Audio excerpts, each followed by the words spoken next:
بسم الله الرحمن الرحيم. الحمد لله رب العالمين،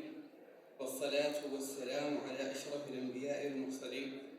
وعلى آله الطيبين الطاهرين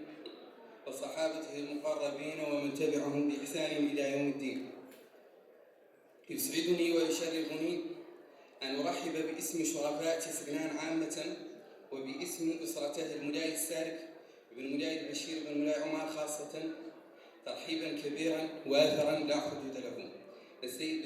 السيد المستشار وزير الثقافة والسيدة نائبة رئيسة الجهة وبالحضور الكريم من السلطات المحلية والمنتخبين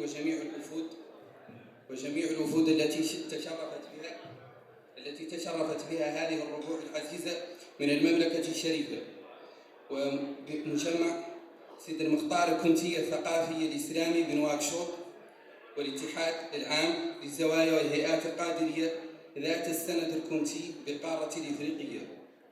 وجميع من يمثل الطرق والزوايا الصوفية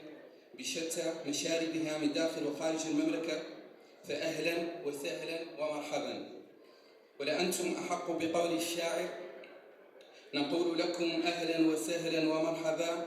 بفتيان صدق ما أعز وأكرما، فسقيا لكم في البلاد ورعيا،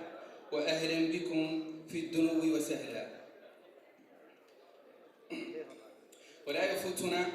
أن نشكر مركز تقاوس للتوثيق بوادنون الذي جعل من هذا الملتقى قناة للتواصل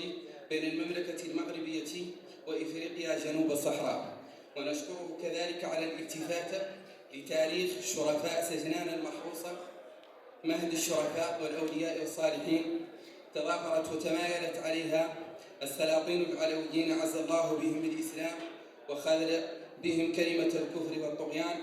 والتي كانت منارة روحية وعلمية وقبلة للزوار وزاوية تؤدى بها قرارات البيعة للسلاطين العلويين لما يربطهم بها وبشرفائها من روابط البيعة والولاء والمحبة والوفاء والإخلاص والتعلق المتين بالعرش العلوي المجيد.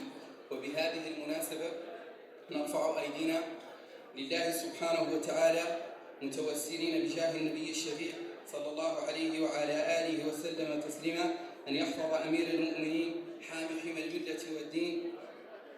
صاحب الجلالة الملك محمد السادس حفظا دائما مباركا، وأن يحفظه في ولي عهده الأمير مولاي الحسن وشقيقه الأمير مولاي رشيد وسائر الأسرة الجليلة الملكية. والسلام عليكم ورحمة الله.